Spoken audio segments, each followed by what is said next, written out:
Des actions coup de poing depuis maintenant plusieurs jours, depuis le 5 décembre. Et puis, c'est toujours aussi compliqué pour circuler. Ça n'a pas été facile, notamment dans la matinée, du côté de la place de l'Opéra à Paris. Oui, c'est dans ce secteur, dans le 9e arrondissement de Paris, que nous te retrouvons. Thibaut Cordier, reporter mobilité BFM Paris. Thibaut, on l'a vu, bus, rail également.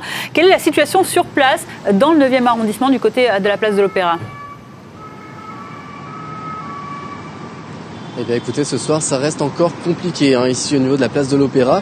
Alors du côté des métros, ici on peut prendre la 7, la 8 ou la 9, ça reste compliqué quand même puisque les trafics sont réduits et puis surtout par exemple pour la 8 on peut la prendre qu'entre 16h30 et 19h30, ce qui complique pas mal la tâche à bon nombre d'usagers. Pareil pour le RER A qu'on ne peut pas prendre ici mais où il faut marcher plusieurs minutes pour rejoindre une autre station pour prendre finalement ce RER A, et puis compliqué aussi au niveau des bus, puisque plusieurs sont réduits.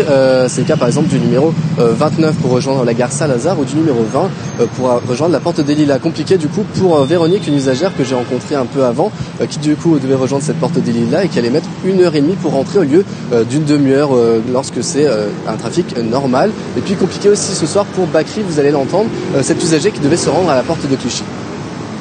Je ne sais pas comment je vais faire pour rentrer chez moi. Ouais.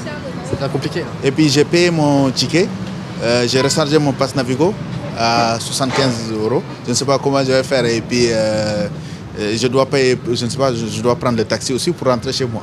Donc ça me fait beaucoup de dépenses aussi, tout ça là pour le mois. C'est comme ça tous les jours? Ouais. Tous les jours, vous savez pas? Ouais, ça fait un mois.